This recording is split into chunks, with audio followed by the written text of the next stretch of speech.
products. Okay. I don't know whether you understand what I'm saying. Yes.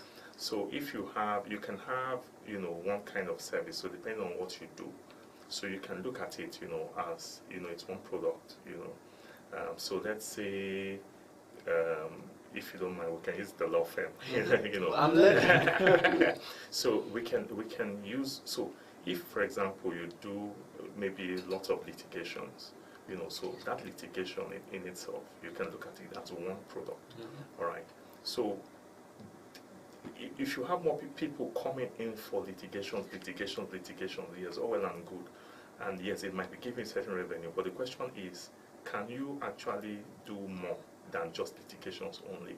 So if you decide to add something else, to that, maybe companies registrations, for example, and all the legal framework, to set up organizations or things like that, and so that becomes another product, in that sense.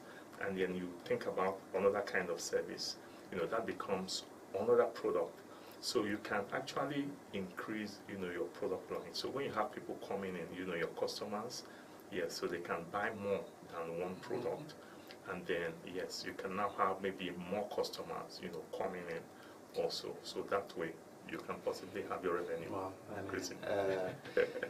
This is very eye-opening because it reminds me of things I see even in supermarkets. Absolutely. Where, okay, so you've moved around, you've picked everything, then you get to that spot where you want to make payments. You still see the lady at the counter is displaying sweets, displaying. When you say you do not have change, they say, okay, just pick sweet, and even with or without the change. Those things get enticing, and you're like, okay, don't worry. Or maybe God helps, you're with your child at that time. And then the child says, oh, mommy, daddy, I want this. And you're like, oh, it seems that it seems something like this. Yes, absolutely. As a matter of fact, it's interesting you use that example. So even that arrangement in itself, there is actually a science behind it. So like, for example, you talked about if maybe you have a child, child says, this. So when you notice that at the point of sale, when you're checking out, you will see, there are certain kinds of items, that you will see. So just watch. If you watch most of the, let me say, upscale supermarkets or standard supermarkets, what you'll notice is that some of these items are almost about the same kinds of things.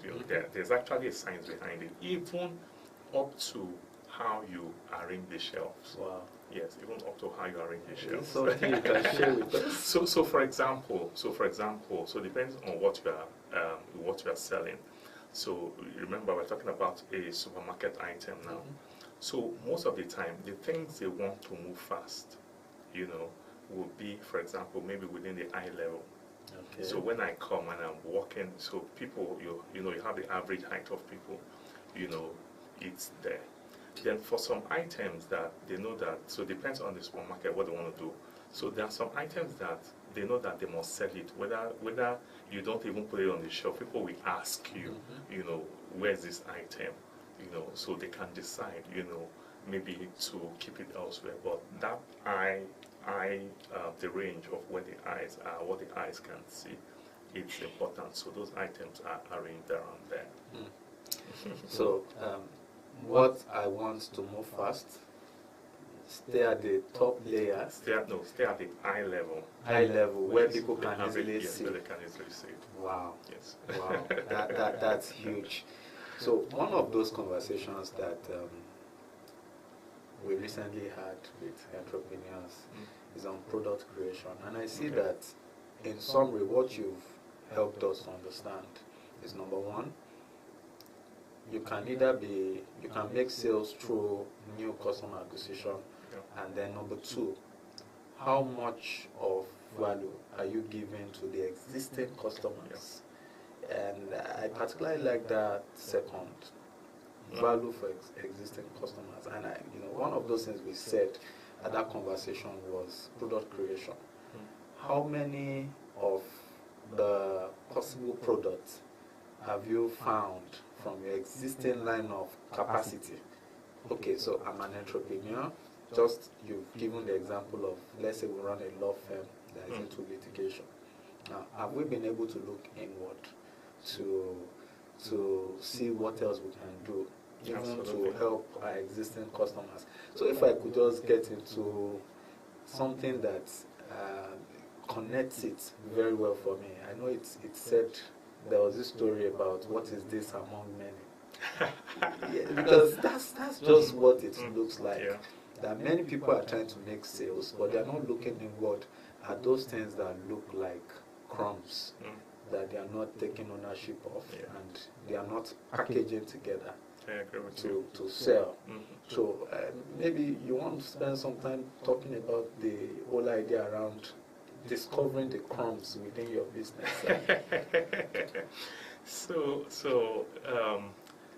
I think that so you now it's not such an easy task. I'm just trying to look for a better word, to use, because if it was easy, lots of people would evolve. But what I usually tell businesses, or what I tell people, is that at times you need to look out of your space. So if you are thinking of what you want to do, at times you need to look out of your space, all right, and then see what other people are doing. So when I say out of your space, so if we're talking about maybe a law firm, don't even look at a law firm. You can look at maybe some FMCG, for example. So I think one of the examples, I like to give people is Dettol. If you don't mind me calling the brand. So really and truly, you just need to have to find a way to think out of the box, kind of. Let me just use that term. I know it sounds cliche, but here it is. So when we're growing up, when you talk about Dettol, all right, you think about the liquid, in the bottle. You think about the liquid. I am trying to remember,